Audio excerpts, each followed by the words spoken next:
Here we go. Desert and Dryland Restoration. A great book. I talked about being the extremes, right? Bainbridge. Great guides in here. Also, I had some pages in here marked too. You know, lists of questions, things to think about when you're trying to work, right? This is the stuff that I really thrive on, is like, give me a list of all the issues that I'm going to have to deal with. And we can go on from there. And I'll leave the rest. Oh, and of course, last but not least, my book with Wayne Wiseman and Bryce Ruddock. Let's get him in the screen there too. Integrated Forest Gardening. And this is my design process and how we grow our polycultures and how we grow our food production systems in urban settings and homestead settings. So that's the intro. And by the way, I have to tell you that this presentation is brought to you by Nettle Tea, Stinging Nettle Tea, the best green tea you could ever get. The TSA doesn't seem to mind it in a baggie, and it's great. So Nettle Tea brings it to you, and apple chips, right?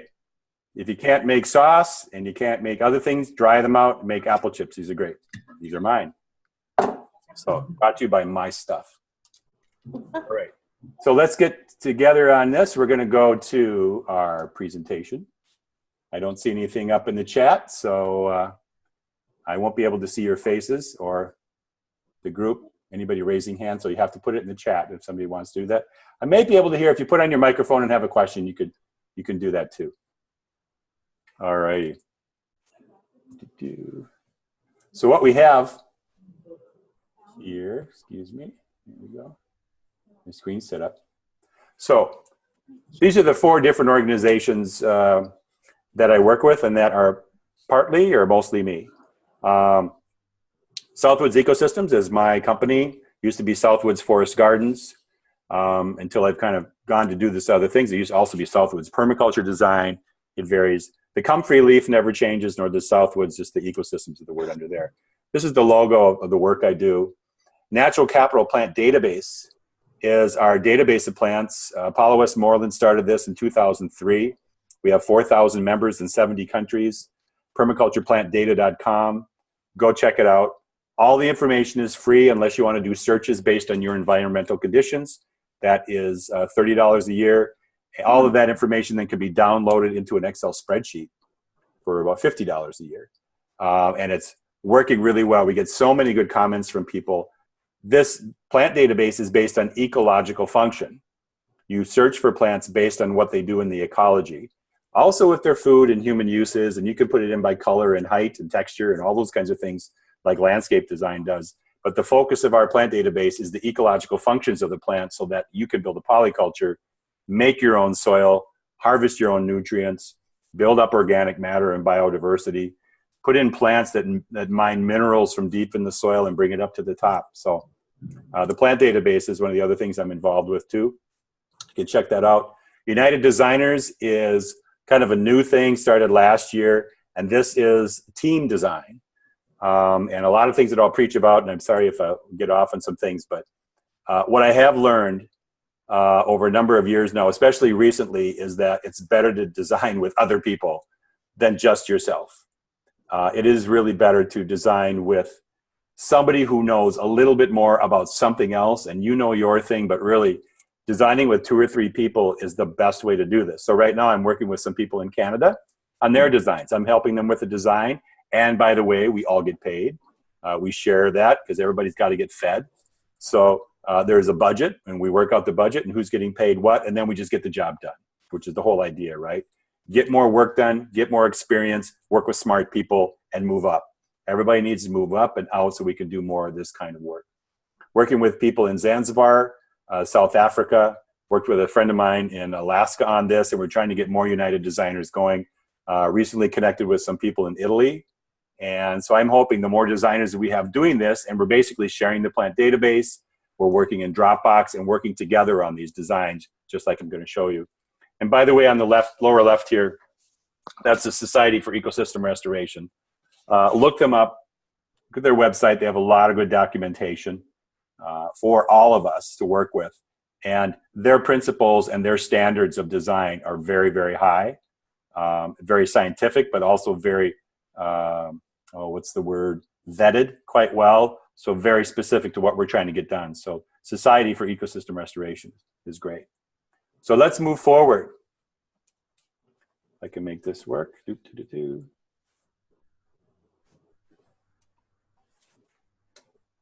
we go. So international projects and ecological design, this is what I do. I start with site assessment.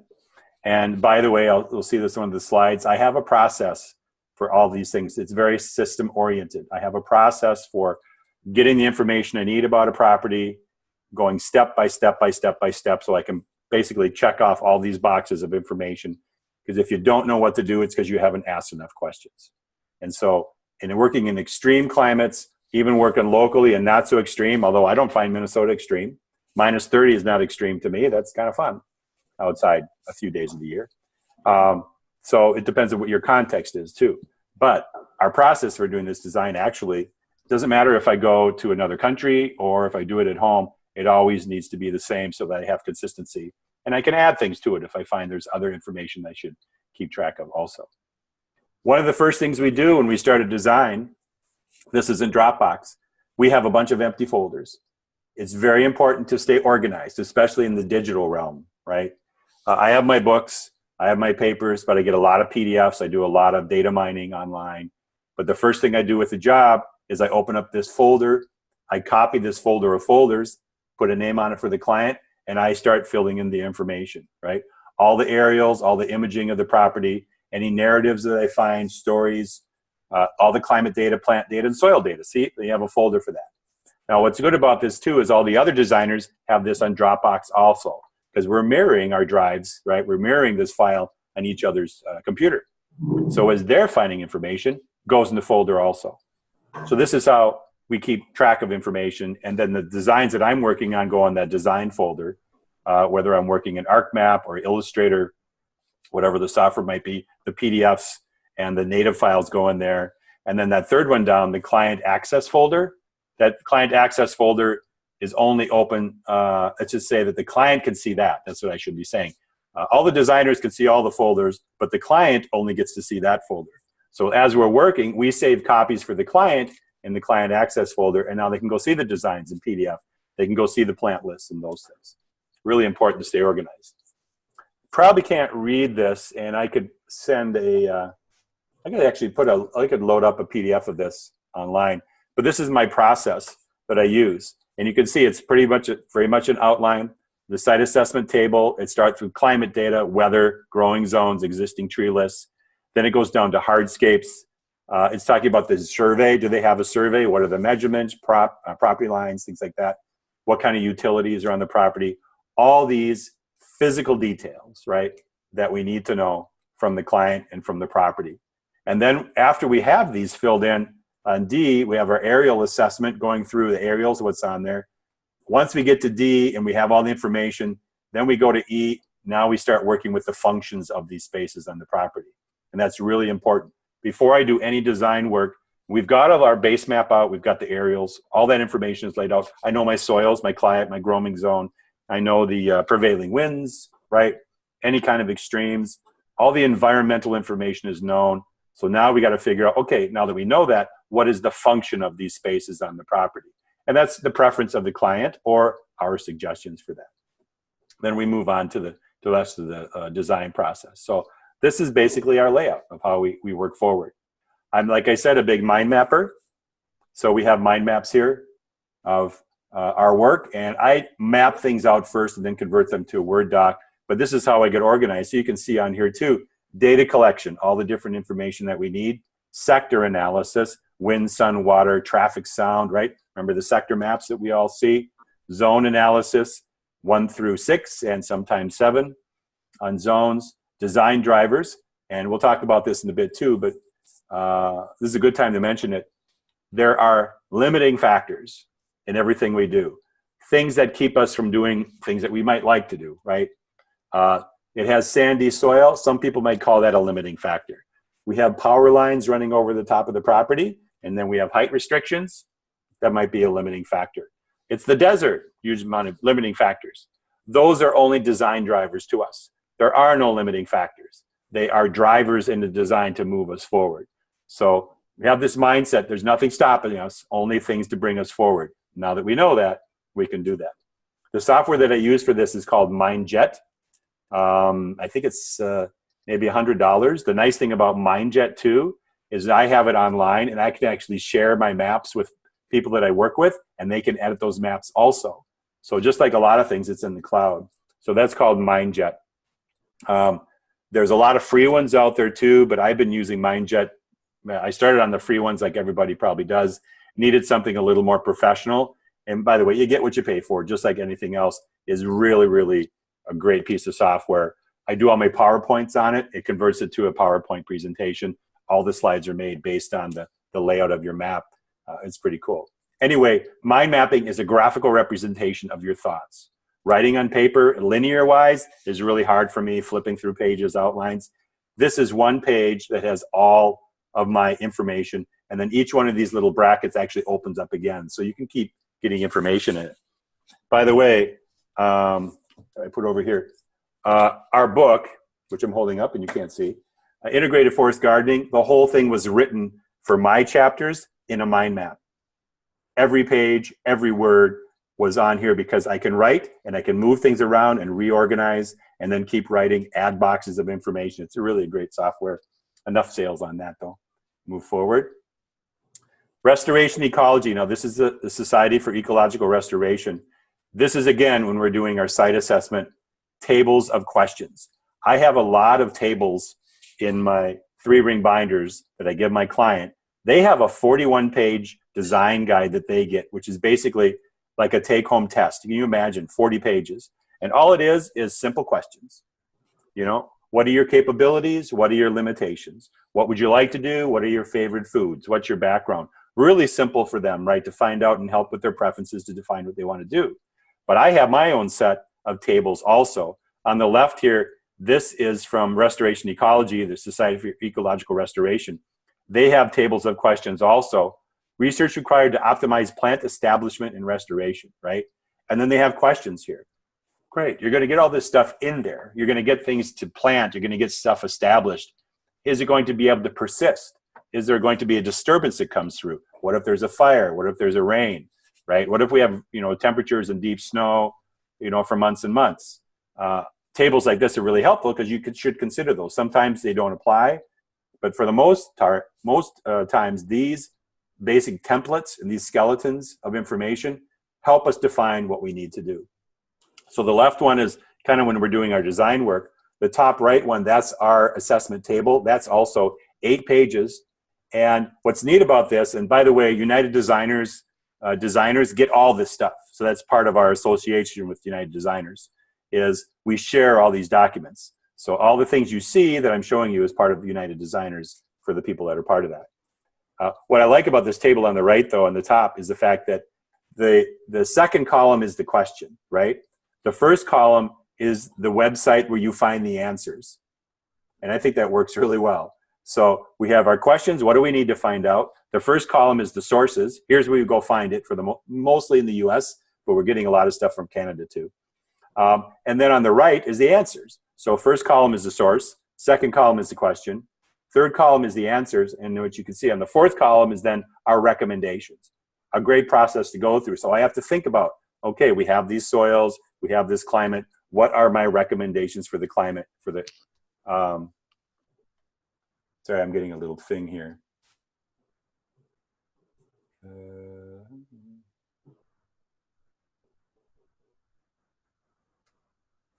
From them. I don't know. Sorry, a little thing on here.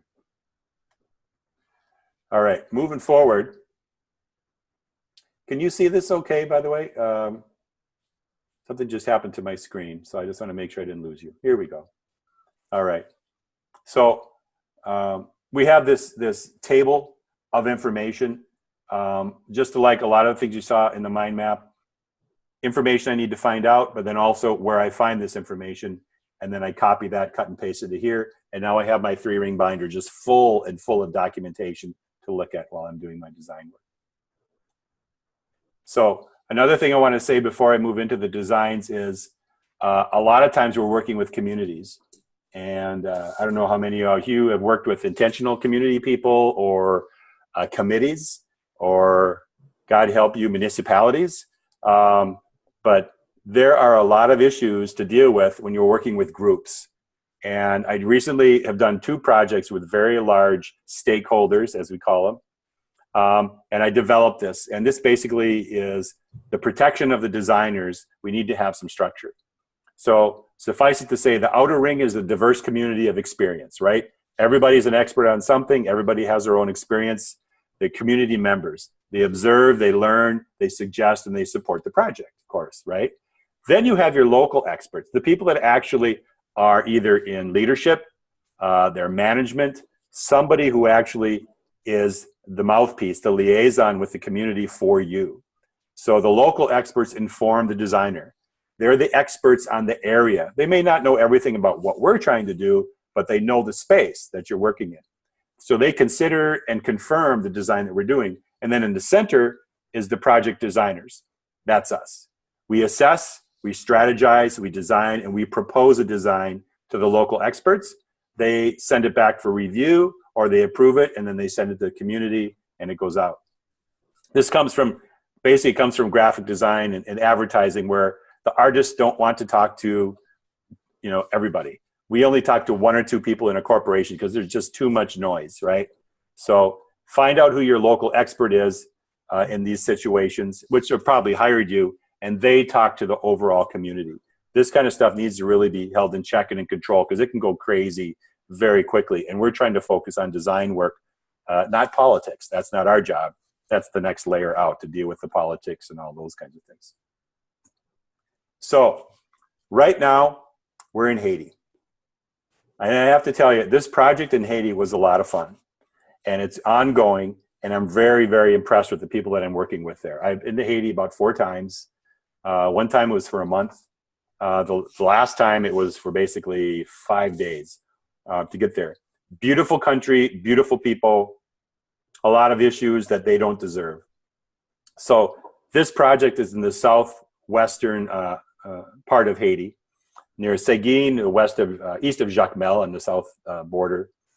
And I think you can see where the arrow is pointing there. They gave me the best aerial and topographic information I've ever gotten in my life, and really my short career, let's just say, right?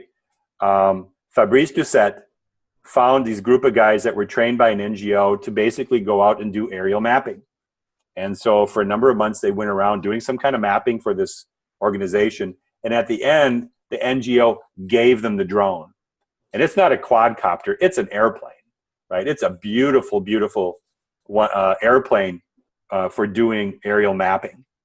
They did a really good job. So they sent me this file, and you would not believe the detail. There were 133, I believe, of these little squares on here. They geolocated them on Google Earth for me. They did the topography. Another guy went in there and marked all the stream beds that are there. You can kind of see the paths that are happening on this. This is the kind of information you need just to get started. And by the way, this is a 4.5-hour drive by truck, and then an 1.5-hour walk from the local village, the nearest village, to this guy's area. Fabrice bought 133 acres. I believe it's 133 acres. And there's 17 families living on it. So this is basically a Haitian community that he bought the land. They live there. He's not booting them off, but he's now integrating his system into their living system. And they will basically be operating the farm with him. So you can see all the grid patterns in here. Those are the photographs. This is how we find ourselves and geolocate where we're working on such a large piece of property.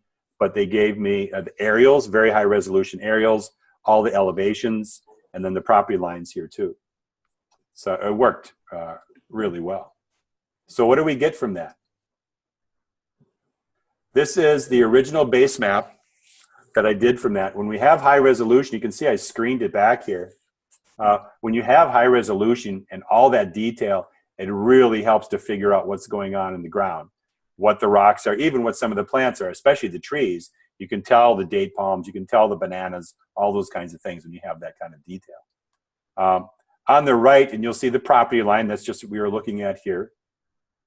And there's the paths are in here. You can see the blue for the streams, all those things. Those are things that we have to put in to kind of identify the areas we're in. And then you can probably, I hope you can see there's actually topography on here too. I do this in Illustrator. The only thing that's important on this stage of this design is access, which is all the paths, the property line, and the functional spaces. Everything else is screened back into the background and kind of hazy. It's probably about 15 to 20% screen is what we call it, and basically bring down that opacity quite a bit. So it just goes mostly white. Still a lot of detail and very readable, especially when you're working on this. You can just zoom in and you can actually see what you're looking for. But this is what I was saying about functional spaces. Every one of these orange lines is only the function of that space. We don't know what the plants are. We don't know how it's going to get done. We've just decided as we try to arrange this, this upper left corner is basically zooming in to this other little area that's on the map. And so we have a village. Where are the huts going to be? Where is the office going to be? How is this going to work, right? So at this stage, it's just before we do any design work, it's function. And this has to be approved by the client. You go back to the client, you meet with them and say, this is what I'm thinking based on your responses in the assessment, based on what you like to do. And by the way, I have to tell you, I print these out at Office Max for about 40 bucks and have them laminated. And then I grab my yellow, black, and red grease pencils and we sit at a table and we draw. And that's where really the thick design is done. It's like, what are we going to do here? How about this? How about that? And the people that know the land and that have been on it are going to be able to answer those questions about, well, we've been growing this here. And I'll show you some of the crops they have. So the functions of these spaces needs to be designed first before we can move on for anything else. And the function is going to be based on the needs of the community, right? The capabilities of the community, and then also the needs and the capabilities of the land. So this is, you can see Afenbo Communauté in Haiti, Fabrice Doucet, and it's near Seguin. And this is basically the title block base map for them. One of the things I was able to do from the aerials, you see it looks like a kind of a patchwork of quilt right here. See all of the different colors? Was to go in and figure out, zooming in on here, who's doing what on their plots of land. Remember I said there's 17 families here? Well, 17 times 20 different plots of people growing stuff in this area. So I had to go in and zoom in and find out, why is this, you know, because I have the contour map right under here. So the green fields are on contour. The sort of reddish fields are off contour. Okay, first question before I go there, why are these people farming off contour? Is there a good reason for it? Is there a different kind of slope for that? And do we need to fix it? The white areas are rock piles. This is very calcareous soils, and it really is just all of a sudden these huge piles of rock. And it wasn't the people farming there that did that. They were just there because of this island and its geologic state. So beautiful sort of Teletubby land in this, really in this valley. And then all of a sudden this huge mountain of white stones, most of which are covered with trees and things like that, but just flying out of the ground. Unknown or unused, and then trees and shrubs are kind of the green here. So you can kind of tell the dark green, that's where it's too steep to really do anything. And those are trees going there. You can also see some of the blue water coming through. So again, taking information and trying to present it. So, well, here's what's going on. What can you tell me about this space? And not only does everybody in this village know everybody else's chicken, which is really funny to find out.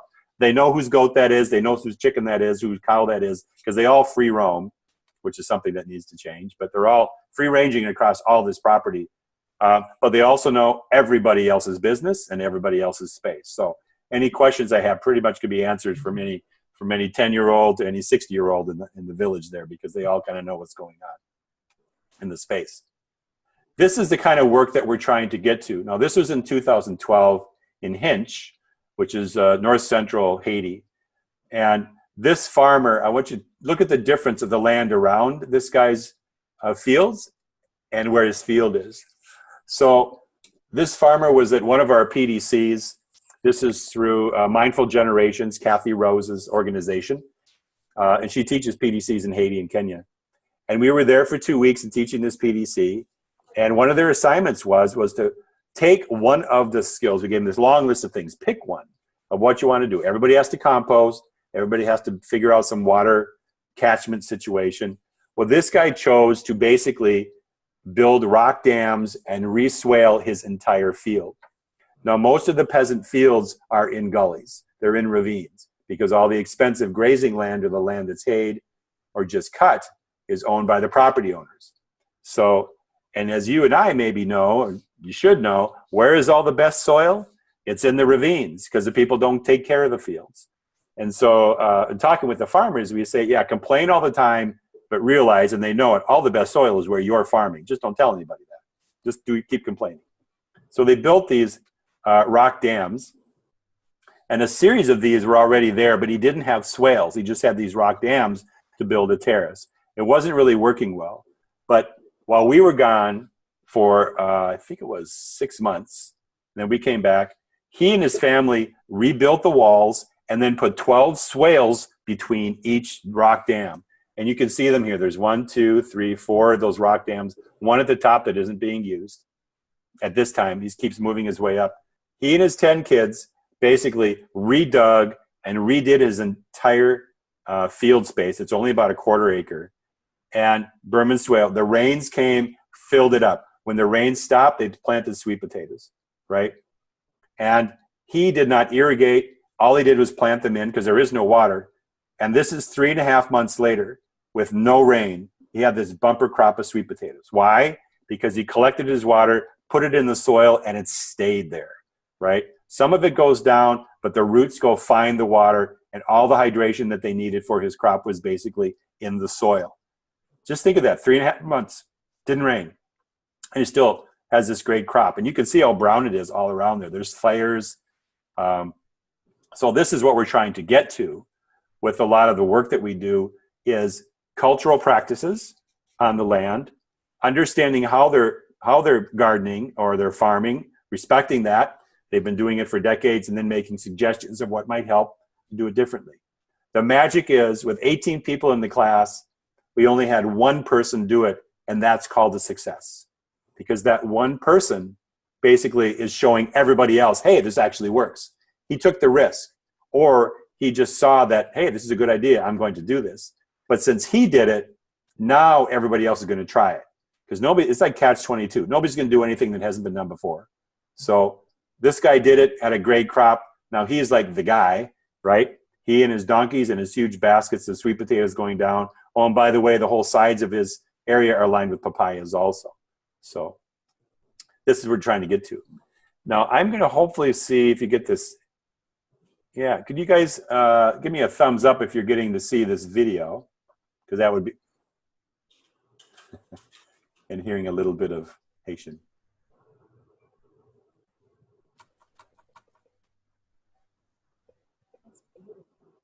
You can hear the birds, the wind. This is Fabrice's land. Look at those big hills. They're just big piles of stone covered with trees. It's the Atlantic Ocean off there. You can't even see the horizon because of the mist. All right. This is kind of in winter. A lot of green, a lot of growth. Very rough land for the average person to get around. I'm wearing boots. They're wearing flip-flops and just, running all over. Just beautiful. Look at all the green, all the diversity, all the plants. All right. Now we're looking over into Fabrice's property. I'll stop it right here. So as you look down, this is the area that we're looking at here, these barren hills. This is where they're starting to farm, and then across on the other side. So as soon as you go over this ridge, you're into the area of the village and where they're growing their crops. Totally exposed. As you can see, the ocean's right there. On the left, you see on the left there, that's the ocean going south. So when those hurricanes come through, and it's missed, I watch this village every time with these hurricanes, they get huge amount of rain, but they've been missed. But you can imagine 185-mile-an-hour winds hitting this area, it would really flatten them out. Let's see, I'll play this some more.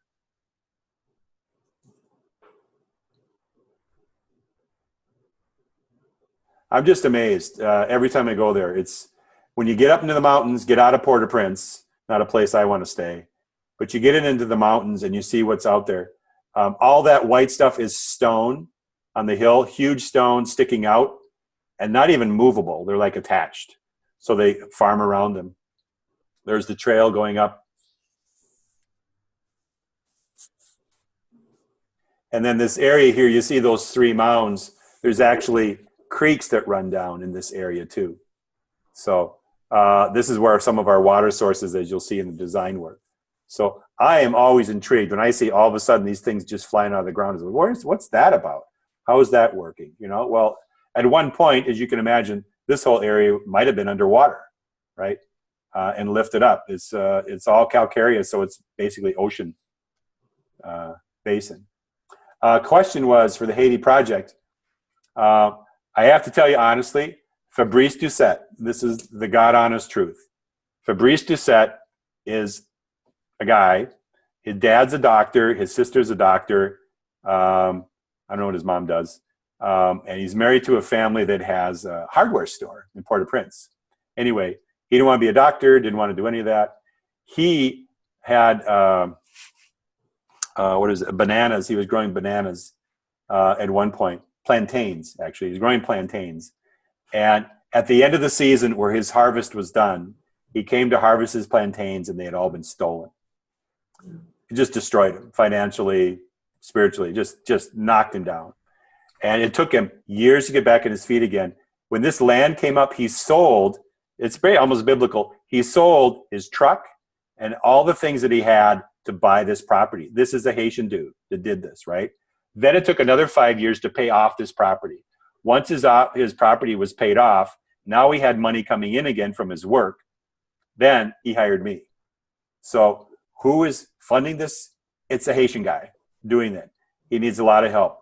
I have to tell you, Haitians don't pay American rates, right? Neither do people in Senegal. This is a labor of love. I still got bills to pay, and he understands that too, but it is really amazing. So this guy is basically doing it all on his own, and now he's trying to take the design work and use that to go get grants and try to get money from NGOs and the government to basically do ecosystem restoration and rebuild a new kind of village. He's a visionary. He really is. He's got in his head what he wants to get done, and it's great. Let's see. I can't read that whole thing. Sorry. Wild plants. They probably wouldn't consider wild plants. Haitians do, though. They forage. They know the plants that are medicine.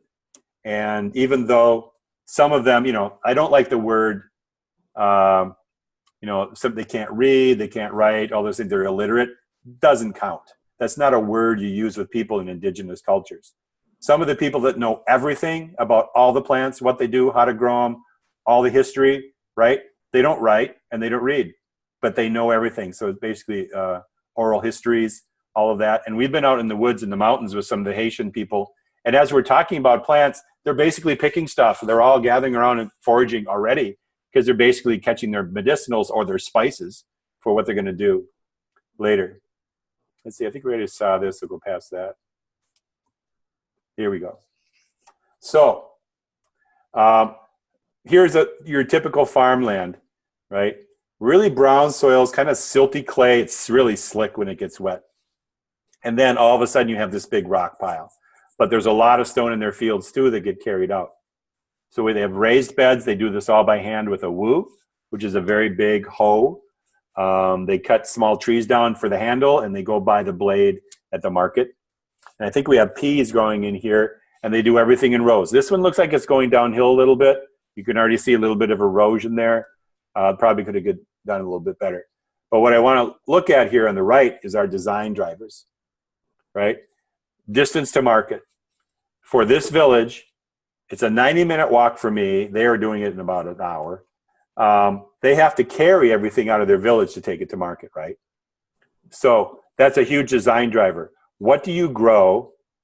You guys can turn on your microphones and answer if you want. Here's the thing. What kind of cash crop do you grow when you have to carry it on your back an hour from your village, and it's probably going to be more of an hour if you're carrying all this stuff now, right, to the market? What would be the best thing to grow for the highest price, right?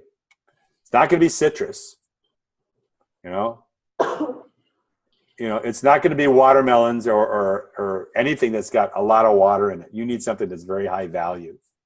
So, any thoughts?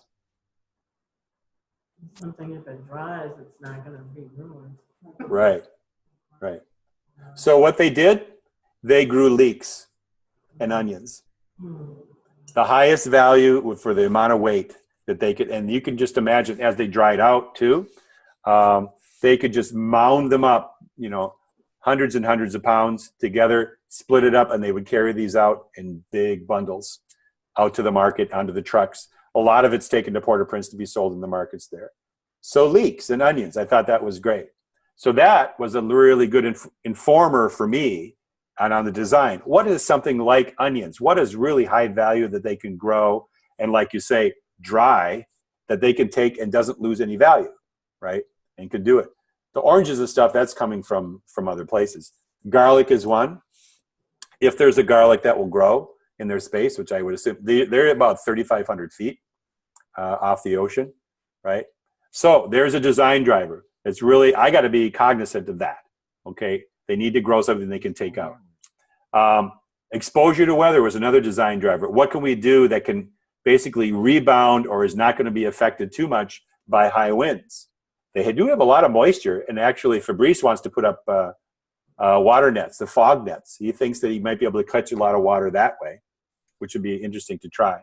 So exposure to the weather. The other thing is loss of organic material. They're not doing enough. They don't do any mulching. They don't grow anything as a ground cover. As you can imagine, they have a 12-month growing season, right? So it sits for a while through the wet season, right? And then when it's dry, they got to get everything planted in the ground to grow. And then the wet season comes again. So they're really hit by the weather. So loss of organic material then is also causing soil erosion. We need to intercrop things that will also grow the soil. Limitations we have, also design drivers, we have slope, we have stones, a big lack of material. There's no Home Depot down the street. There's nothing, right? Either you make it from a bone or from a tree or from stone. There's really nothing to work with. So you have your stone and metal tools to work with, and that's all you have. You have a lack of tools also. There's no irrigation. There's no cover nets. There's no cloth. You basically just have to just put it in the best that you can. Cultural practices, plus or minus, are kind of a limitation, especially even here. You know, we've always done it this way. Well, my grandpa did it this way, or somebody put in a fence, Uncle Joe, so we don't really want to change that. But there is a benefit to kind of re-looking at that and having them explain it and think about it themselves. Potential, immediate access to crops for processing. They have a village. The whole farm is surrounded by a village of 17 families, right? So they could do their own processing. They have a large family community to work with. They have high available water capacity. That's what AWC is, available water capacity in the soil. Added OM will bind that soil together. So now you have a soil that will hold water for a very long time. It's clay. It's like what I have here on my land. It holds it for a long time. It's silty. There's probably some stone down below, so it's draining too. But now if you add to that some organic material, now you're going to have a really great growing medium that's not going to wash away. So in the end, high value crops we decided on, and a lot of this came from Fabrice, was castor beans. And the reason he wanted to grow castor beans is he can actually grow them, intercrop them into the fields that are already there. So you can have castor beans growing in the middle of the peas, in the middle of the onions, and it won't affect them because it'll grow over the top of them. And castor doesn't really have much of a shadow. Plus, you're in Haiti. The what they call megahertz, excuse me, what's it called per square meter, megawatts of sun per square meter is just amazing down there. So you have all the light, all the moisture, good soil. All we need is more organic material for that. So he's going to interplant. Vetiver grass, it's not something we can grow up here in the cold climate. Vetiver grass, it sells for $4 a plug in the United States. Down there, they're using it all over for erosion control, but you can get oil from the roots, and you can feed the grass to animals. And every 18 months, at least not any longer, every year, you can split it and make 2 to 4 more plants. So it's a great plant then, like onions. You can split it and you can sell it even if it's dry. The other thing you'll see on there is oil. So for this little village, my suggestion was getting an oil express machine. They're about $9,000. And I don't, if you've ever been to the Moses conference or any of these other conferences, these very, very small hydraulic presses are used for squeezing the oil out of vegetables. It's really amazing. You dry them first. Super, super high pressure. What comes out of the end is all the protein and the matter, and what drips into the bottle is all the oil. And that oil is worth $40 a gallon and higher, right? It's worth a huge amount of money. So now they have something they can sell. They don't have to carry it out, but the oil itself will be so valuable, they probably won't even get it to market. They'll just sell it from the village. People would come to the village to get that. So leeks. And then the other thing was bamboo, is they don't have enough bamboo growing around there. That's turned out to be kind of a long story, but people don't wait long enough for the bamboo to grow, and they keep cutting it down to the point that it just goes away, fortunately. Nutrient cycling, confining the animals, first thing. Nobody wants to do that. It's not part of their culture, but really confining the animals, even here, is a big thing. Rotational grazing on the untillable land, and more chickens, I always say, more chickens.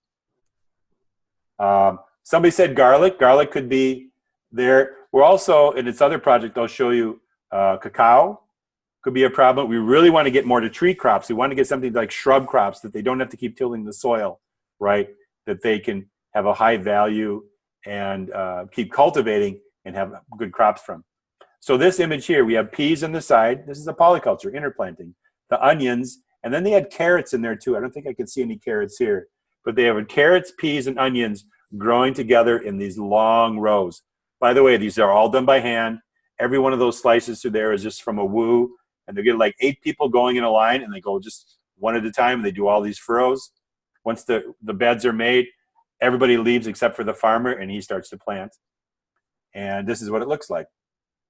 So the onions are coming up. The peas may have been picked already on here, and it just grows. But look at that on contour. That's erosion control. It's a crop. They're just beautiful, right, the way that looks. So they're doing a really good job. So here's the final design. By the way, this is 24 by 36. This is also data visualization. It's a storygram. There's lots of things that my designs are other than just some kind of CAD drawing of where things go. It needs to also explain things. So on the left is basically the permanent vetiver erosion berms and contour. 400,000 vetiver plants is what we need to do the entire property.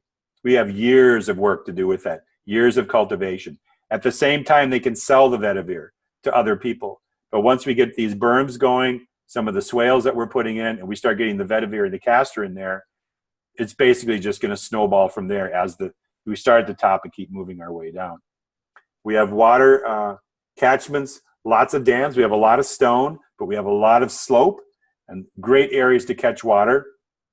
Up at the top, there's a river that's seasonal, but if we could stop water behind that, we might be able to keep more of the water for irrigation. It actually has a high elevation, so as you can imagine, if we can get water stopped at the higher elevation, maybe we can slow it down and catch it and use it during the dry season.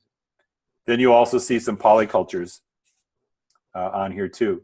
Different polycultures, avocado, cacao, mangoes, cherimoya, banana circles, things like that. They do have a lot of these things around their houses, and that's what we would focus on. Tree crops are basically windbreaks and shelter belts for their living spaces. That's how they use them. The field is for field crops, and the valleys are for other things like the bamboo where it's wet, where we try to get that growing. But most of the time, and also as you can imagine, there's a lot of people roaming around all over. You pretty much want to keep your stuff safe. There are no fences. So most of this grows around the hut where people live and sleep so they can keep it secure. Here's a close-up on that. Agricultural test plots. All these green lines are basically vetiver on contour. Sometimes we're putting in some swales in here. One of our biggest expenses is going to be doing these swales, and that will have to be done by a small bulldozer. So we'll have to, just for speed and for the size that they are, funding to do this with a bulldozer so it can be done and they can move on with their crops. It'd be nice to do it by hand, but they got better things to do, like feed themselves. Any questions on that before we move on to the next one? In Haiti, any questions about Haiti? And you can turn on your microphone if you want.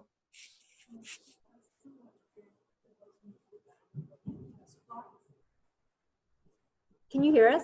No. I heard you. The question is, what are you proposing to do with the agricultural test plots? The agricultural test plots are working with some of the different vegetables and working with new things they haven't grown. So what's listed on the top here, moringa, by the way, chaya, hibiscus. There's the different spinaches that we can grow, Okinawa, New Zealand spinaches, those kinds of things, and ginger. The test plots are really to test vegetables that they're not growing yet. So you can see they're kind of spread out in different areas, and people will be in charge of, near their home, they'll be given the seed or they'll be given the plants to play with and say, let's see how this goes. Let's see how it tastes, right? And can you grow it? So along with the regular production is basically interplanting or putting in a lot of other plants too. So that's what those are for. By the way, in the center bottom there, you see bamboo, moringa, and gliricidia. That's a forest down in a very steep ravine area. The bamboo will get it started, and then the moringa can come in, and that has a great, you can just pick the leaves. It's good. I actually have a couple bags of that here I was going to show you. And then gliricidia is also another great crop. So one of the things you're also doing is growing crops that they can harvest and feed to their livestock. So they're growing wood, they're growing the leaves, they can eat it, or they can also give it to their livestock too. Okay. So our next project, I don't know if you can see me, but there's a cat walking in front of the screen right now. Hey, kitty. Excuse me. So this is the Flurry Farm, and this is actually in Port-au-Prince. And what's on the left here is actually close to finished design. Some things changed just a little bit. So this is the design for a farm in Haiti. South of this farm is the largest, basically, what's a better word than a slum? 300,000 people live on about 30 blocks of land. It's really a tough space. How they kept this farm from being occupied is beyond me, except for there are rules about property that are very strictly enforced. You have to occupy it, and you have to do something with it. They've been growing sugarcane on this. The drivers for this is to take this farm that was growing sugarcane and employ as many people as possible to grow crops. So there's mango forests that are already on here. They have planted banana. And what we're doing is taking all these sections and breaking them up based on the lack of irrigation or irrigation that they have.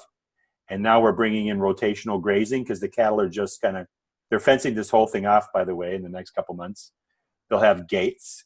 People can still bring their cattle in, but they'll be rotationally grazed because we want the manure, right? They can eat all the grass they want, but we get to keep the manure on the land, and that gets tilled in.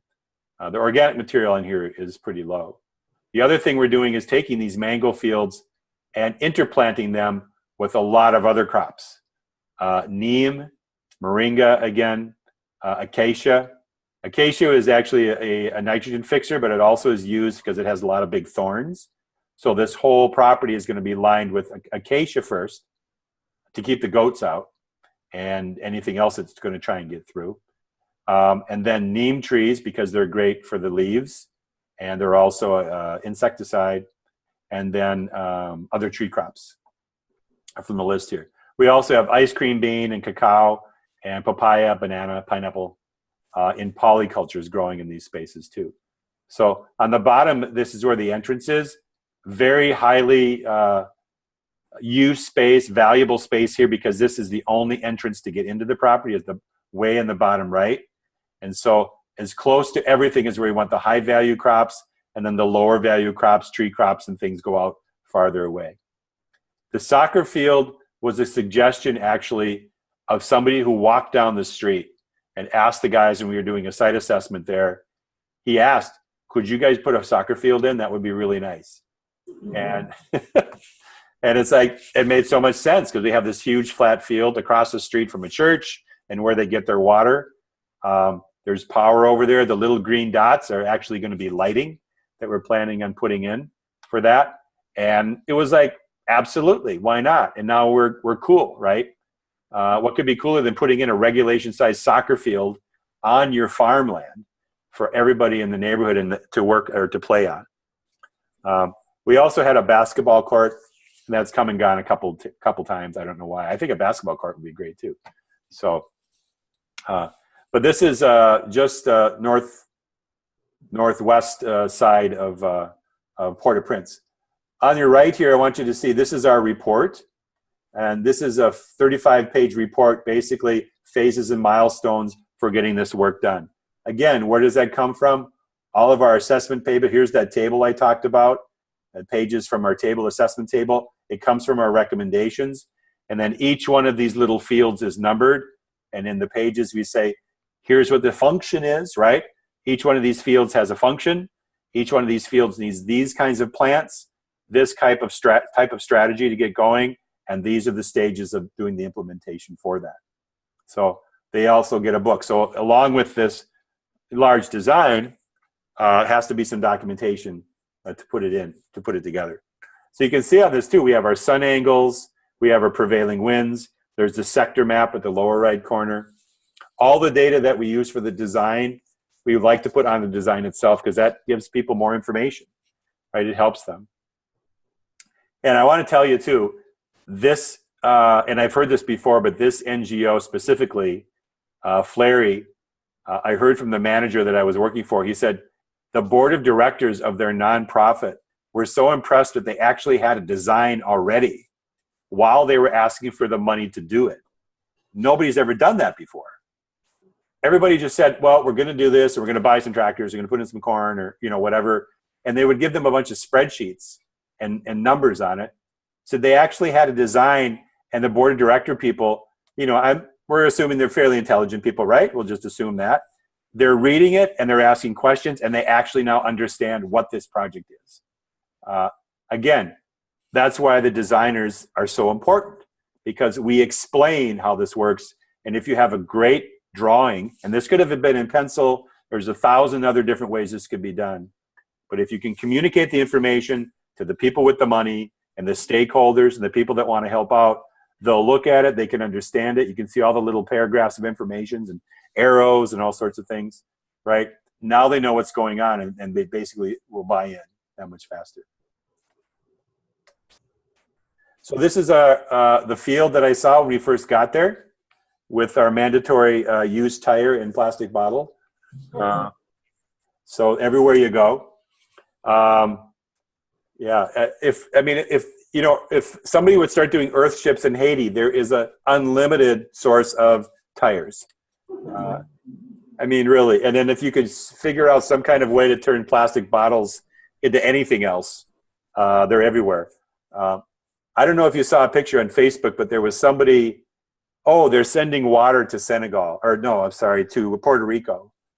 And it's this huge pallet of 20-ounce bottles, right? And maybe they wised up a little bit, but when Haiti had their earthquake, they sent 5 gazillion 8-ounce bottles of water to give water to people. The main cooking fuel in Haiti is plastic bottles, right? Because they're everywhere, and yes, and I can hardly stand it at night. I can be about 5 days, everything is plastic, burning.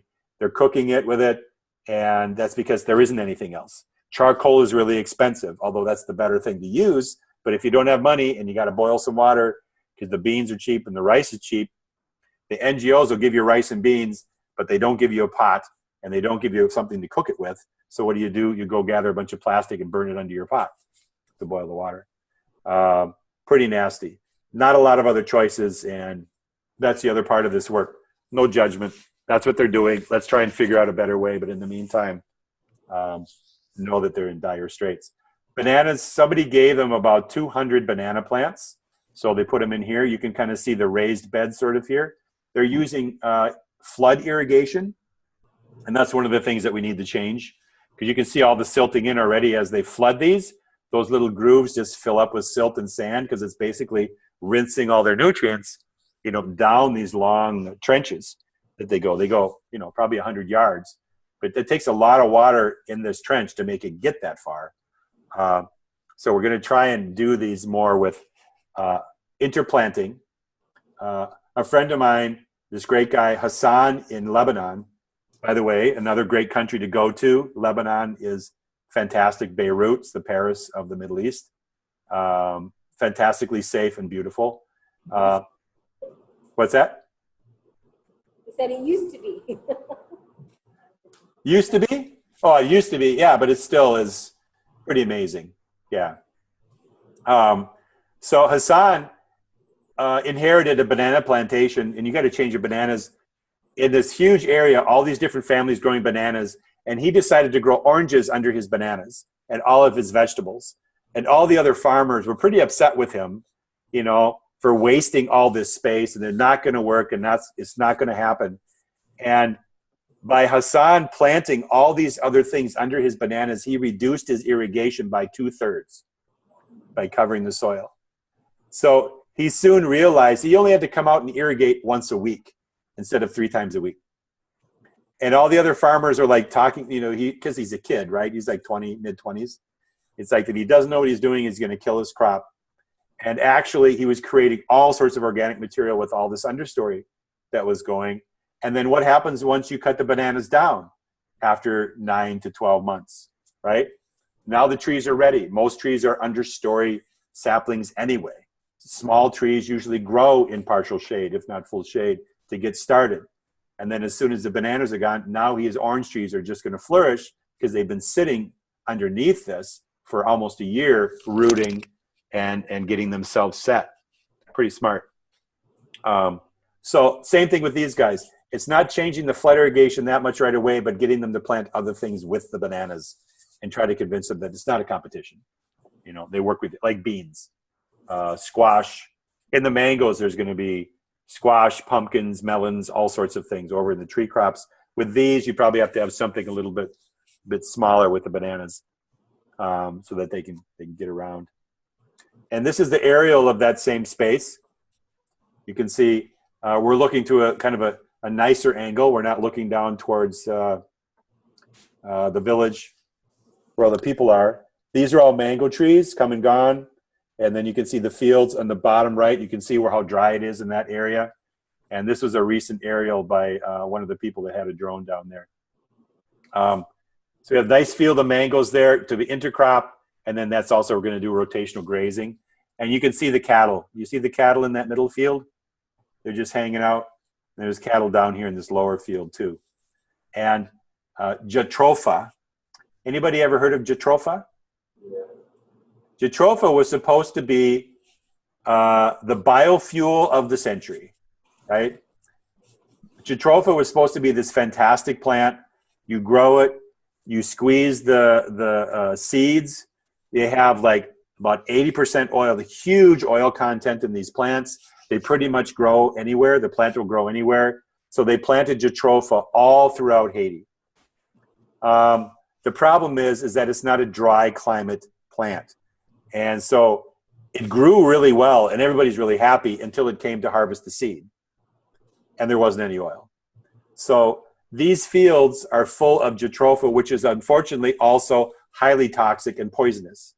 So the only thing, guess what's only growing because the cattle eat everything else, is jatropha. So we're hoping that we can plow that in. It'll be great organic material. But you can't do anything with it. You can't eat it. You can't collect it. And you can't feed it to animals. So once it's growing here, we're going to plow it all under, and we're going to plant sorghum and Sudan grass, which is kind of my go-to plants, by the way, as was a farm that was here. They had to move because of a pipeline. So they took all the pipeline money and bought this really crappy farm with terrible soil, planted 2 years of sorghum and Sudan grass, kept cutting it and plowing it under. And after 2 years, they had like the best soil, right? They just grew, like we say, they grew their organic material. The same thing we're going to do here. You cut it, you feed it even if you feed it to the animals, it's fine, as long as you keep the manure. You keep growing that sorghum and Sudan grass. So when it gets up to 6 feet, you cut it at 2 feet. That leaves enough to grow grow, and during the summer, it's going to grow again, and you keep cutting it and let it chop and drop on the ground. That's here where we have basically, 150 days, 3 or 4 months of growing. Haiti has 12 months. So they're going to be able to grow their soil back very, very quickly. All right, kind of a close-up on the soccer field. I should move on here to the other things. Here's our nursery, very important space right in the center, farthest from all access points and really close to be seen because this is where all the valuable starter crops are going to be, vegetables, those kinds of things. A hoop house here, and then all the tree crops that are going to be started and moved out onto the property. Right there. Let's see here. All right, now I want to, oops, what happened here a second? That's good. Here we go. Can you guys see these numbers? So this is a comparison of, this is off of GAISMA, G-A-I-S-M-A. It's a great site to go get climate information about a property. And this is just part of it. They'll give you sun angles, different times of the year. You just put it in there. It's a great website called GAISMA. At least that's how I pronounce it. I don't even know what it stands for. So here we have Jacmel, Haiti at 8 degrees latitude. We have Senegal at 15 degrees latitude and Saudi Arabia at 26 degrees latitude, even farther north, right? The top line is the sunlight, kilowatts per square meter per day. So in June and July, which is what we're looking at for the height of the growing season, you can see that in Senegal, they have about 7.2, 6.8, 6.6. Down here in Saudi Arabia, they have 7.5 or 7.45, 7.4, right? That is getting really high. If you talk about UV ratings, it's like an 8. We get about 5 kilowatt of light during June and July here, 5 something. So they get a super amount of light. The problem is when you get too much, things burn up, right? And now look at the rain, the bottom. Precipitation in Haiti, all the time, right? It's a rainforest. If there was a forest, it'd be a rainforest, right? So they get tons of rain there. You go to Senegal, and they just get it all in these 3 months. Look at that. It tapers off very quickly on the bottom there in Senegal, right? You go to Saudi Arabia, and it's actually the opposite. On the opposite side of the top of Africa, right? Their dry season is during the wet season of Senegal. It's kind of some interesting clues. They also only get 3 inches of rain in this spot in Saudi Arabia. So they have all this sunlight and no water. And then in the wintertime, look at this. This is on the right. Their sunshine goes down to 3.3, whereas in Senegal, it's 4. It's actually almost about 0.75, 60% more, 69% more, right, on here. So, or not percent, sorry, points more. And even in Haiti, has more light than these two guys do in the wintertime, more than Saudi Arabia. So when you talk about having a dry place, there's no water, but also there isn't enough sunlight in the winter when the weather is cooler to actually grow stuff. That's one of the things people think about climate change in the US especially. Oh, it's going to be warmer in the winter, we'll grow crops. Yeah, but the sun angle isn't going to change. You know, we're still not going to have enough light to grow anything, even if it cools down or warms up. To me, you know, cools down a lot in the winter and warms up a little bit. We're probably just going to have lots of rain and a lot of clouds. So this is the information we're looking for. Temperatures as they go across, these are in Celsius. Clearness days are also very important, right? 35 temperature. Oh, no, clearness days. Here we go. Most of the days are clear. A lot more cloudy in other areas. Anyway, I'll get past a lot of this stuff. Oh, and I have to show you my Senegal commute. Oh, is it going to play? It's not. So working in Senegal, this was our commute every morning and evening. I was riding a horse and cart down a beach. Beautiful beaches in Senegal. Wow. And go. Here we go. Let's see. This one will work. This is the farm in Senegal. And you can see all of these little green pots are called Zaya pits. This is sand. Sand, sand, sand, beach sand, whatever you want to call it. This is pure sand. Every one of those little circles is a little hole that they dug and filled with manure and compost. And they water each one of those holes every day.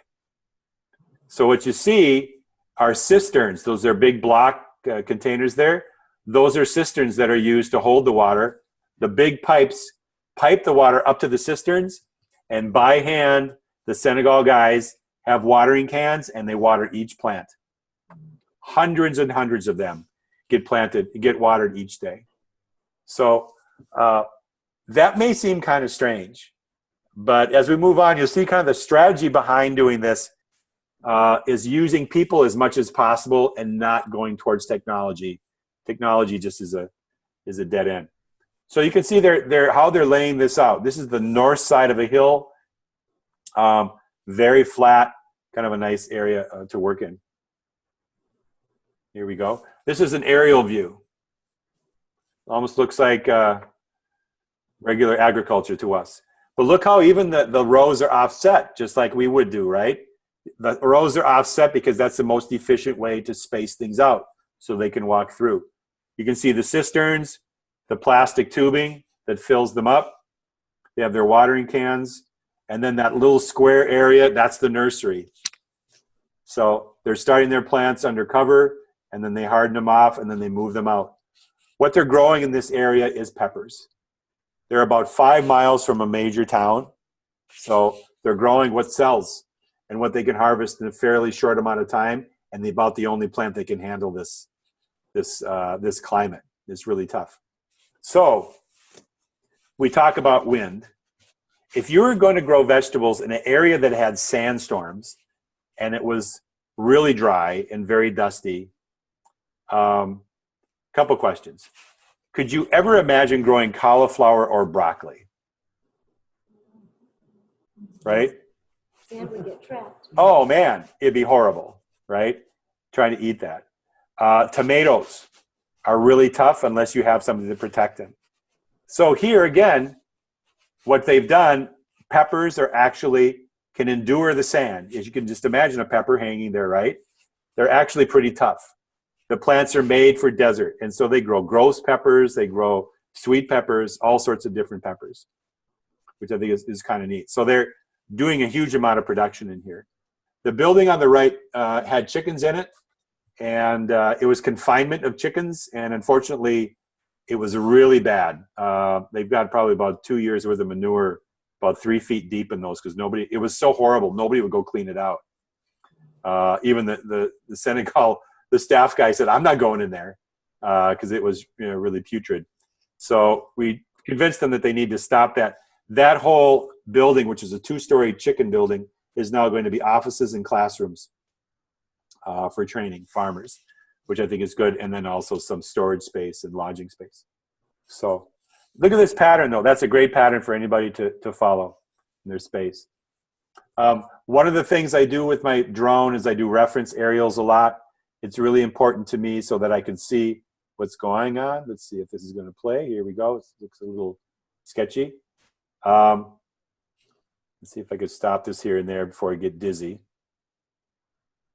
So going around and doing aerials like this, as you can see, it's kind of, your brain sees this in 3D, and it's very helpful to see what's going on in this property, because now relationships are really good. This is shot really fast because there are 2 birds. The first day were fine and they were afraid of it. The second day they were trying to take me down. So, so my flying is a little erratic because I learned to okay, I need to get up really high, get where I need to be, come down, get my shots, and get on the ground, because they're going to do, and they were like, you could just tell they're ready to really just make this thing their lunch. So I'm moving fast, trying to do this, and they're chasing me. I didn't run into the building, although it looks like I'm going to. And they went away. So, but any little drone, there's little cheap drones that do video. If you can record it on a chip, is very, very helpful for your brain to see things from a video point of view. Camera pictures just don't do it. if you see this picture, by the way, those are all lime trees and orange citrus trees out there. Again, Ziopits, they're trying to get their orchard going. The same process. But to look at these things and then kind of see them in relationship as the camera will pan left and pan right gives you a real good sense of space, right? And then you can see the woods back there, or woodland, we could call it. Basically, it's goat land. There's nothing there above where a goat can reach, which is about everything above 6 feet. All right. Moving on. This is the lower part. They have 2 horses. That's the sand in the place. So you can imagine this is a tough nut to crack. What can we do here? When you look at old aerials of this was all farmland about 10 years ago, right? All crops growing through here, but nobody took care of the soil, and they cut down all the trees to make the farmland. So big problem in Senegal. And you just look as far as the eye can see, it just bare sand. And once that sand starts moving, it basically just kills everything, covers it up. Really hard to get it going.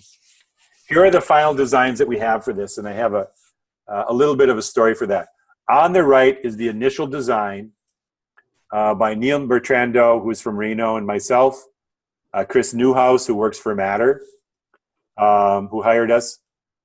And what you're seeing in all those blue lines, those are actually irrigation pipes.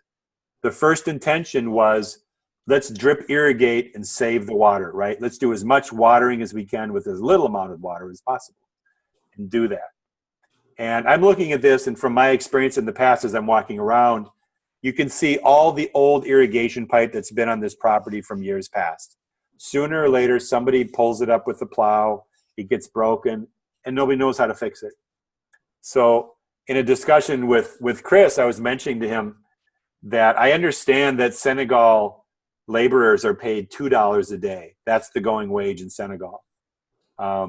Keep in mind that rice, beans, and food is actually pretty cheap too. So the standard of living is low, but the cost of living is also pretty low for the most part. So for $2 a day, a person can basically take care of themselves and a little bit for their family and start moving themselves up. So why are we going to spend $5,000 or $6,000 on all this irrigation that's going to break? It's not going to work. By the way, we have sand and silt in the water, right? That's going to plug everything up. And we don't have a crew that really understands the technology, right? It would really be tough. This would be great to do in the States. And we also have to ship it in shipping containers and then have all the extra parts there. So why would we spend that money when really at $2 a day? How many dozens of people can we hire to actually do the work that want work, right? So let's help the community and hire people, right? Always pay them the going rate. You can't mess with the economics. You pay them the going rate, and then you give them extras like food, water, clothing, things like that. But you never change the rate of pay because that messes up the economic system. It really screws things up. So on the right is basically all the irrigation. On the left is a simpler version. And basically, this is what we did for the donors also, explain. All of those areas have their function, what's growing in there. And we just left the main pipes in the cisterns. And all we're going to do is hand water all the tree crops, the mangoes, the lemon trees. Every time we plant anything, that means we have a crew of guys that are going to take care of it. And then they're also going to harvest it. And at the same time, you're teaching how many dozens of people how to do this, right? So they're being paid to learn. And they're being fed also with a lot of the crops that come off the property at the same time. Although it does need to have a profit. There needs to be some kind of benefit for the owner and also for keeping the property up too. So that was in Senegal. Any questions about that space? I'm just going to yammer on and on if you don't have questions, by the way. All right. So now we went from Haiti in the mountains and the rain to Senegal where it's dry sand. And now this is in the south of Spain, southeastern Spain. Spain is basically, the word is the next big desert to come. It's really in a bad space. The climate has shifted and either it rains huge amounts all at once, or it doesn't rain at all. It might drizzle a little bit when it's hot, but they don't get enough for infiltration. And the compaction on the soil basically, and there's a lot of stones, makes it really hard. So we're doing a site assessment here on this property. We mark the functional spaces. We're going to develop plant systems, polycultures. Water catchments are sized and stored. We had a great GIS guy on this that basically calculated how much water from the different rains would be coming down the ravines, so we could build our swales and understand what water was going to be used. What the plant types are placed that we need placed on there to create the natural capital. You know, what are the plants that grow here in this space? Just like in Senegal or just like in Haiti, what are the plants that we're going to use? We need to find out what's already there. And then in this case, we're working on a crowdsourced platform. This is where initially that big circle came from. 800 people on Facebook wanted to have a say what happened on this property. This is John Liu's ecosystem restoration project in Spain. Although he'd probably object to me saying that it's his, but he initiated it. They grow wheat with no irrigation, and right now they're down to the driest dryland wheat there is. And after wheat, there's millet. And after millet, there's nothing. So they don't expect a big harvest. There's a big space between these. These aren't wheat fields of Kansas. These are wheat fields in a very dry land. And the soil is like powder when we're digging in it. There is no water, and there's also no organic material, and it's a silty clay. And so it just powders up when you drive the cars or you walk through it, just clouds of dust. So what we're trying to do is develop a system here to catch water and also work with them to develop demonstration sites of different ways of growing crops, tree crops and almonds. In this area, they have a lot of wheat. In other parts of the property, they're actually planting almond trees, which is fine. Although they're very far apart and they don't really have a plan, what we're trying to show is almond trees, great, we need that, but you also can have 5 or 6 other things growing on here too. So this is some of the ecology. I don't read Spanish. Unfortunately, I learned German in school, which was a total waste of time. French and Spanish would have been great everywhere I go. Some of the different ecological areas in Spain, and then some of the crops that are harvested in different areas and what is grown. So good. Again, other information. What is grown around the area that we're in? Why is it grown there? All that information is good to know because you're going to need that as we make decisions. In the end, what we come up with, and this is the basic design, this is the functional design again, this is the space we have, 5 hectares to work with. There's a small, wide and low ravine to the left that's being dammed up to catch water, and that water is then diverted back onto the land during heavy rains. So the ponds fill up, and hopefully those will hold water most of the time. They seem the soil will hold the water in that area because it's been there a long time. And then when it rains heavy, it overflows into the swales first. Then when the swales are filled, they backflow back into the ravine. The thing to know is that there's a lip at the beginning of the swale, so the water has to be at a certain height to pour into the swale. But once the water goes down, that little check dam at the beginning keeps the water from leaving the swale. So as the rain starts to slow down and the dam starts to slow down, the water is trapped in that swale, and then it goes into the ground. At the top, we have polycultures. This is what I was talking about with the different trees. There's the almond polyculture, almond trees and olive trees planted together, and about 8 or 9 other plants planted with them as other crops to cover the soil. There's an olive polyculture xeric one for very dry soils in a different way. There's a argan olive. I'm not sure what argan is, but it's a tree crop that they have there.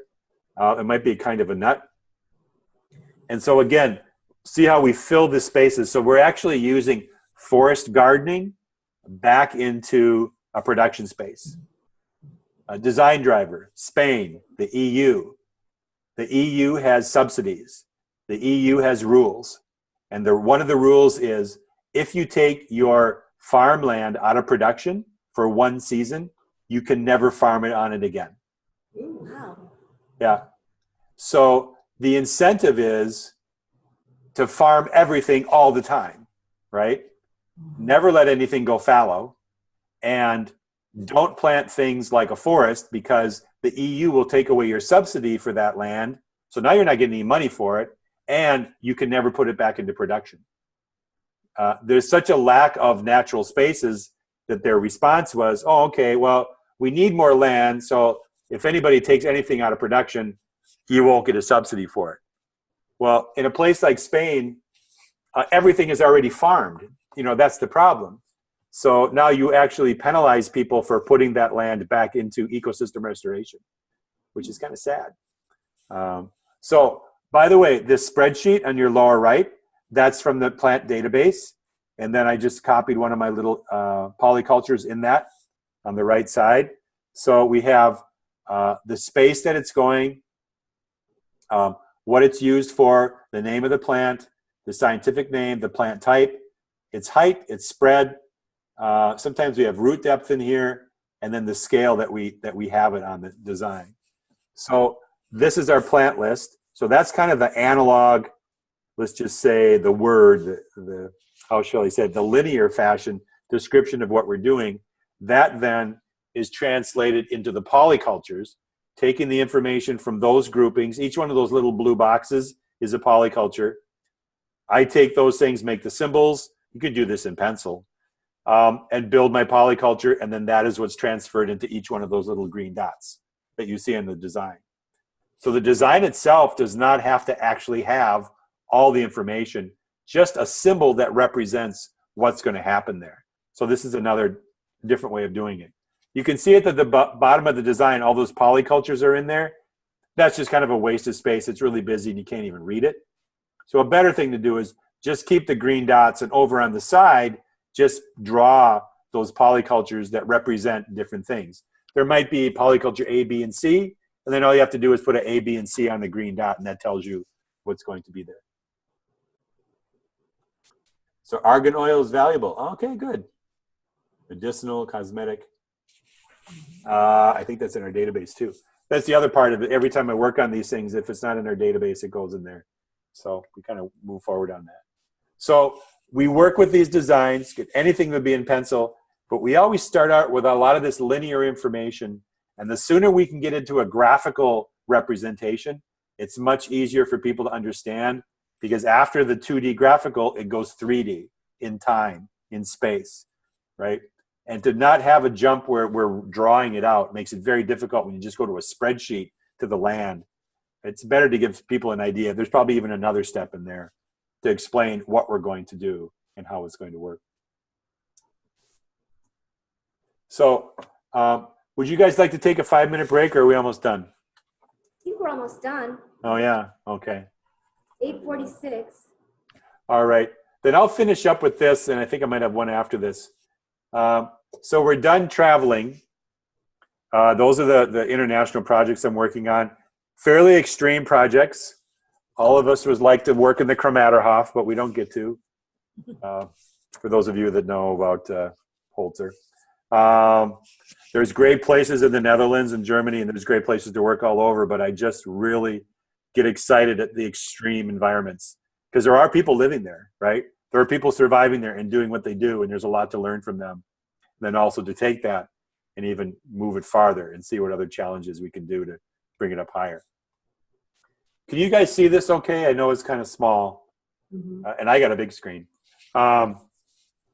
This is a project I'm working on for somebody, and I had to develop to explain what are the steps it's going to take, would it take, on a piece of land, a very large piece of land that hasn't had anything grow on it for probably 300 years. There's an area on this planet that has been about as close to desert you could be without being a desert, that was overgrazed for centuries until there was nothing left. And then the winds changed and the hydrology changed. So as you can imagine, some place that has trees, grasses, shrubs, and the cows come in and the cattle come in and the sheep or goats or whatever they have, and they keep eating it down, lowers the evaporation. It lowers the transpiration, right? And the ground gets hotter and hotter. Once all those things are gone, there's nothing to keep the water in the soil anymore, and that's because of soil temperature. There's nothing to have condensation anymore, so you lose the condensation effect, and all of that moisture just gets blown away. And then once all of the plants are gone and you have all this bare soil, the thermals of heat actually push the winds and the moisture higher in altitude and actually will bypass. So whereas 300 or 400 years ago, this place used to have consistent rain, now because there are no plants, it's so hot that these clouds that might come from the large body of water when they hit this area are actually pushed higher in the sky. And the temperature of the air is higher in the sky. So there's no, and sometimes it'll rain, and the rain actually evaporates in the air before it hits the ground, right? And it just goes over the mountains to somewhere else and then rains and sometimes floods. So if that's our story of what happened to this land, how are we going to reverse that? So there's a couple different time scales and things on here. At the bottom, we have the time scale, 1, 2, 3, 8, 10, up to 30 years, expectation of what's going to happen. What also we have on here is we have a distance scale. Now this is in kilometers. We can start at the shoreline and work our way. It's 100 kilometers by 300 kilometers, by the way, this space. It's very large. So we have salt water onto land that has no vegetation. It's desert, and the winds just blow over the top. So the first thing we have to do is there is no biology. We're not even talking hydrology. We're not talking plants. We're not talking anything until we get soil, until we get something for things to grow in.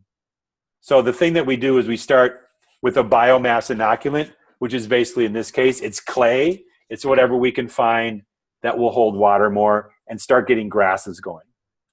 So we need to establish a nutrient base in this area. Once we establish the nutrient base and we can start get the grasses going, as you can imagine, there are grasses for every season, right? There's grasses for desert, grasses for dry, grasses that don't mind salt water, right? We can actually grow saltwater tolerant plants, harvest the organic material from them, and put them in the soil. And guess what? There's no salt, or there isn't that much, some there is. There's really no salt in those plants, and we put that in the soil. And we start getting grass going. Once we have grass established, now we can get forbs. Now we can get perennials, right? But with the grass and the perennials comes, hopefully, condensation on cool nights, right? We might be able to finally get a little bit of water collecting there, but we're also cooling the soil. So what rain does come will actually go in the ground and stay there just a little bit longer in a little bit cooler soils. So if we can cover the soil, this is just like cover crops. If we can cover the soil, make it cooler, the water will stay a little longer and have a little more a chance to get into the roots of the plants, which makes more plants, which cools the soil, which holds more water, and we start that feedback loop. So we need to get the green started. Once we have the forbs going, once we have the perennials going, now we can start getting some small woody shrubs, right? The small woody shrubs are going to be the basis then for small trees and the organic material. The grasses have a biological ecology in the soil. The shrubs and woodies have a fungal ecology. And what do we need in order to build a forest, in order to build these plants back, is we need bacteria for sure, but we need something for a fungal ecology to hold the water and bind things together in the soil with the soil biology. So there's a progress here with this. And I know there's a lot of things on here. So we have the number one, there's blocks up there on the top. Abiotic biomass is the catalyst. We need something to use as soil, and then biotic ground cover, which is some kind of grass. Once the native soil cover gets going, that lowers the soil temperature, and now nutrients start to infiltrate into that soil mass, right? Feeds organisms, and we start this feedback loop. Once we get that going, next level is perennials and shrubs. This increases the water holding capacity because the roots are deeper, right? We have more organisms and we have more organic material always going into the soil. And we start to get a bacterial ecology with the perennials and the shrubs. Once that's started and we get a little more water in there, and all of these are very drought tolerant, if not totally okay drought acclimatized plants. Then we start with the trees. Eventually, what's going to happen is the transpiration of the trees and the water that's collected in the soil will start the cycle.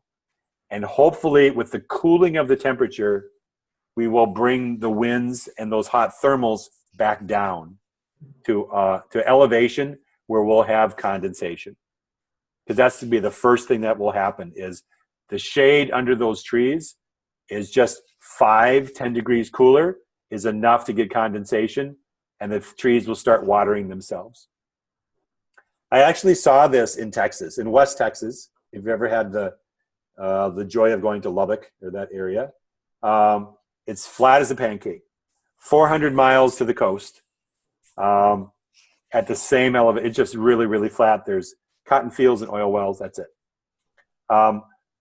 This guy, Harris is his last name, came home from the Vietnam War. He was an electrical engineer, told his dad he didn't want to be an electrical engineer. He wanted to take over the nursery they had there near Plains, Texas. So he also wanted to grow trees. But their winds, they have these 50-mile-an-hour sandstone winds. The almond trees are about the only things that can survive, and juniper and stuff. So he took a bunch of metal roofing and he built a wall around his property with metal roofing, and as his windbreak. And behind his windbreak, he planted juniper, right? Once the juniper got going, and that wall is actually still there, protecting it, he put other trees behind that. Long story short, 30 years later, 40 years later, he's actually cutting down redwood trees because they're so big, he's worried they're going to fall down on his house, right? This is a place that had nothing. You drive into his area, and this is in West Texas. It's hot and it's dry. You get into where his house is, the temperature drops, the humidity goes up. And when the hot winds come from the Gulf and they go and they hit his trees where the temperature drops about 10 to 15 degrees, guess what happens? They condense. So he actually built this little rainforest in the middle of West Texas that has basically been collecting water off of the wind and then cycling it through itself because it is cool. And when the evaporation goes up from the ground, it comes up from his own property now and condensates in the trees and then comes down again. He has his own hydrological cycle. That's a little tiny model of what we're trying to do here in this land. We need to lower the temperature of the ground, then lower the temperature of the air to a point where the moist humidity will start to condense on the trees. And then eventually the dust. Did you guys know that most of the rain comes from plant material dust? Tea actually, in tea, where they grow tea, they have found that when they're harvesting the tea, the particulate of tea that goes and flows into the air and goes up in the air actually causes clouds and causes it to rain. And it will rain at a temperature 5 degrees higher than the dew point if it's tea dust. And this is weird science, right? So out where there's wheat and out where there's corn, out here in the Dakotas, Nebraska area, it's the dust from the plants, the plant material that actually causes the clouds to rain because it needs a little nucleus to grow on. And it's the dust from plant material that does that better than dust from rock or from soil to do that. Anyway, as I constantly digress, this is the plan that we have. We're trying to reboot the hydrological cycle, and we're trying to figure out what the steps are. There are more steps to this. There are some blank spaces. I don't know how much air a tree that cools and what the elevation is to do that. How many trees do we need? What kind of biomass do we need in order to cool the air at, say, 1,500 feet, 10 degrees, right? That's the math. Something like that. Those are the things we're trying to find out. That's the cutting edge of hydrology and also climatology and meteorology, trying to figure out, bringing those people together to do this. I'm meeting with a group of people at the end of the month for our first meeting to discuss this project. And I'm amazed who's going to be there. I'm like in awe that I'm actually invited to be there too. This is fantastic. John Todd, if you've ever heard of him, Living Machines, he invented the ecological, basically, sewage treatment plant using tanks. right? That's used all over the world now in the Caribbean for resorts and things like that. Milan is this, if you've ever heard him, he is this genius guy about climate. How do winds work? You know, how does the weather get made? And there's this great book called The Weather Makers that's out. I forget the guy's name, sorry. The Weather Makers. And he writes about how continents and regions actually create their own weather and destroy their own weather through agriculture and bad practices. And so meeting with these people, and they're basically going to fill in the spaces in this design. This strategy is what I should call it in order to make it work. So those are the things. That's why I showed you these books. These are the things that I'm working on internationally. There is a lot of room and a lot of need for people that are systems thinkers to get this working, because we as designers bring it all together. Most of the other people are experts on their thing, but they don't think in aggregate, right? We're aggregate thinkers. We take information from everybody and we get insight from that to help bring the solutions, which was what, you know, permaculture is and what really good design is too, is to do that. So I'd like you to give a plug for the class that you're going to be teaching in a couple of weeks. Yeah. So I teach the design class, and I've been doing it about 8 years now, pencil drawing and permaculture design, and basically the basic skills of working with pencil and paper. And it's basically my same process as I did it to start. Before you get into the computers and all that kind of stuff, is you got to have it on paper. All my artwork starts in a spiral notebook, sketching and drawing before I put it on a computer, which is just you know, a lot of time to work with that. But this starts on, I believe, the 17th. Is that right? Yeah, the 17th. Right, the 17th, and I think we go to a Friday to a Monday. I think I'm correct. And we are going to go through the pencil process of permaculture design from beginning to end, from scratch. We're going to talk about soils. We're going to talk about site assessment. We're going to go through all these documents like I just talked about. And then we're going to get on the drawing board and we're going to start practicing permaculture design pencils. I have all the stencils. The paper is supplied. All the paper, the stencils are supplied. All those kinds of things. T-squares, nice tables for everybody. And we're going to go through the design process in 4 days. So at the end, you basically are ready to go out and draw. I think it's going to be here. Right. Yeah. Well, it was going to be in my house. So it could be. Need a lot of elbow room. Yep. Yeah. Or yeah. It could be right here. So yeah. What's the cost, did we say? For those 4 days, was it $250 or $350? Somewhere in there? I shouldn't say that out loud, I guess. But $350. $350. So $350 for the 4 days. All the materials are included. Everything you need. Although I really do suggest in the list on our blurb lists all the things that you should have. But I'll bring everything. We'll have all the PDFs. You also get 6 months to a year, and usually goes longer, access to the plant database. That's $50 right there. You have access to all the United Designers forms and designs. And those are basically for our partner designers. So you have access to that stuff too. So all the assessment tools that we use, the plant database, and then going through my design process in 4 days. And we're going to make polycultures. We're going to draw functional spaces. And you're also going to learn what people expect when you do this work to a title block format. So someday you're going to have to work with engineers, and you're going to have to work with, say, a municipality.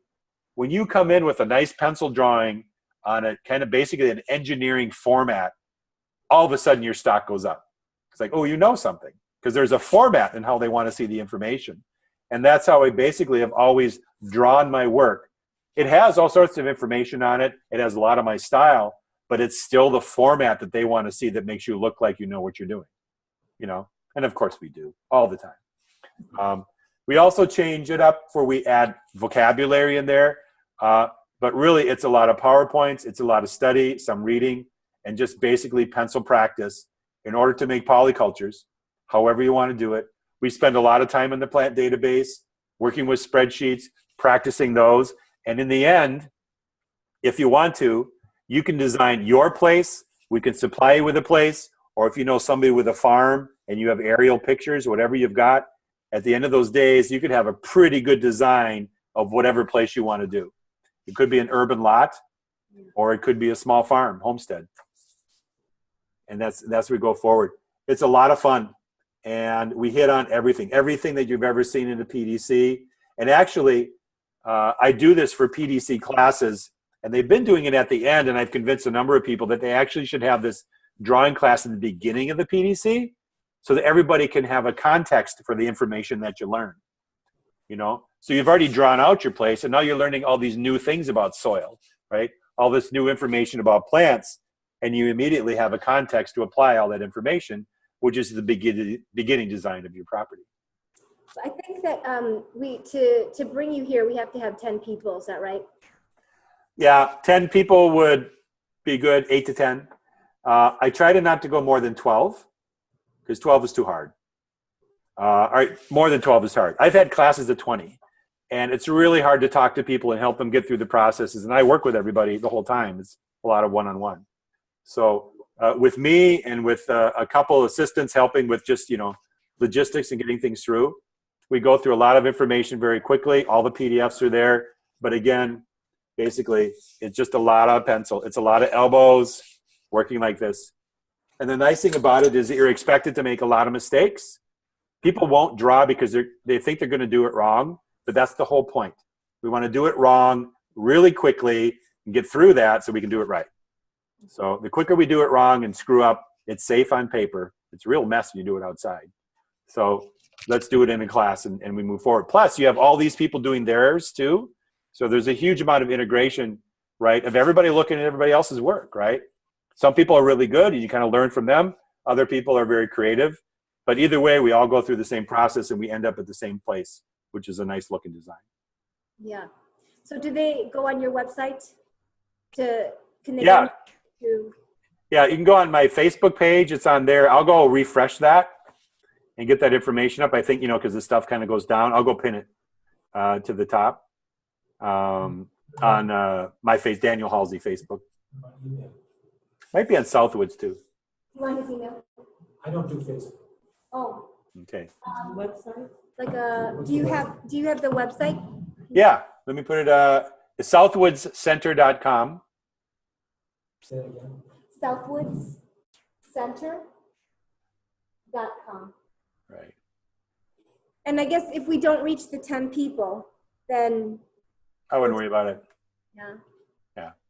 It's you know, 8 to 10, you know, it's just the problem is with travel and the expenses and all those things of putting it together. But yeah, I'd really like to do it. It's been a good class. I know we only have a couple weeks. Yeah. You know, to put it together. I think they would like to do that. Yeah. It's Too soon. Too soon.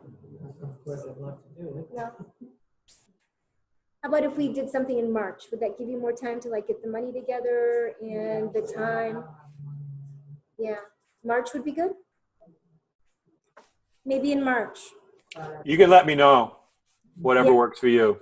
Yeah, let me know your schedule too, because we have to work around your schedule. Yeah.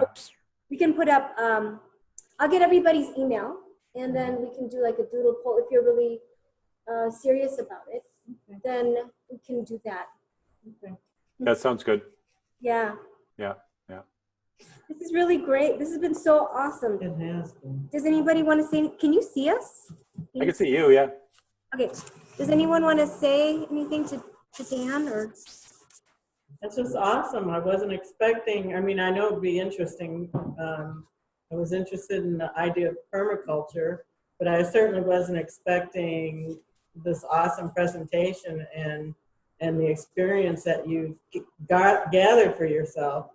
I have a niece who, she won the Fulbright scholarship, I guess it was a year ago. So she was in Morocco and she's working with entrepreneurs. And now she's working with some people in Ghana, some guys. Wow. So anyway, to see this, you know, because I know this is the wave of the future. So it's just really awesome that you're doing this work and you're able to do it, you know, to earn a living, or maybe not a living, but to earn, you know, to earn enough. helping the planet. Yeah. Yeah. Well, it's coming along big. I have some friends that have been working in ecological design for 20 years, and they just sat in the back doing stuff, doing what they're told, and all of a sudden now they're like gods, right? I mean, really, it is like everybody wants to know everything that they've been telling them for the last 20 years, what needs to get done, right? And it's great, you know, to be in that position. Also, a huge amount of responsibility. But the nice thing is that there's all this information's out there, right? And the other part is there's enough of us that think alike that as we work in groups, you know, if we want to know something, we all go data mining at the same time, and we're going to dig it up, whatever we need to find out. So, yeah. I had a comment in there. My name is Joe. Can you see? My comment had to do with what I'm listening to and what I'm seeing in so-called science fiction and what's happening in the world. Like Chernobyl is converting back to a beautiful place. Yeah, right? They're going in there just to see what happened. Yeah. Example, and nobody had to go in there and change anything. It just did it on its own. Nature just did its own job. Mm-hmm. I'm seeing also that a lot of these science fiction movies now are saying, oh, in the future, when man's not around, everything will go back to the way it once was. And everything will be really beautiful again. It seems like what we're doing is accelerating what nature would have done on their own. That's the perfect word, acceleration. And that's what permaculture is about, is we're not pushing it. We're just giving it the resources to nature that it would have had it not been disturbed. So, right, we give it the organic material, we bring it diversity, we try to bring a few plants in. And what I really like with like the ecosystem restoration people, this is a huge, huge organization, people all over the world, they've already got it. They can't fix anything. All they can do is nudge things, right? All they can do is change the trajectory, because these 500-year-old forests, they're gone. Well, it took 500 years, you know, to get there. It's like, all you can do now is kind of try to get it on a scope that it's going to move forward. Now, on the other hand, we can accelerate things quite quickly, you know, to get it started, to get that base going in and take care of ourselves. What it is going to be 100 years from now is really up to the next generation and the land itself. So it's hard to say as we adapt to climate change and everything that's going on. You know, who knew? I never heard in the past that hurricanes were going to be worse and more often. You know, all of a sudden that's in the news. You know, I mean, it's just amazing. Every time we think it's something, it's going to be something else. You know, now they're saying that the oceans might rise 20 feet, not 6. You know, by the end of the century. It's just like, wow, I'm just going to go with the plants and the ecology and do the best I can to kind of make this happen. And that's what Tom Grove's book is about. He said, we got 50 years to fix this. Otherwise, it'll be 3,000 years. And it's all about carbon dioxide in the atmosphere, right? He said, the carbon dioxide that is there now, if we don't do something to help limit that, it will be 3,000 years before the Earth has a chance to absorb it all again, right? So this is just the beginning of a really bad time for the human race, right? And the planet doesn't care. You know, I mean, everybody wants to say that the planet is this beautiful, loving, you know, the planet takes care of the planet, you know, and these systems. And it was beautiful. Just imagine 6,000 years ago, before man was even doing much, you know. I mean, there was basically China and people in Africa, right? And some small groups in Europe just trying to hammer a life, right? Just imagine what was in North America and the rest of the world at that time. It just must have been incredible, right? So. And that's why we need more permaculture designers. So that's why we're pushing the classes. Yeah. Dan, thank you so much. Thank you. Okay. Nice to see you guys. Take care. Bye-bye. Thanks. Bye, Stefan. Bye, Putin. Wow, that was amazing. I'll be here if you got questions, too. Okay. Thank you. Bye. Thanks, Dan. Bye-bye. Night. So I've got to run. Can we like do an email real quickly? Yeah. Can you guys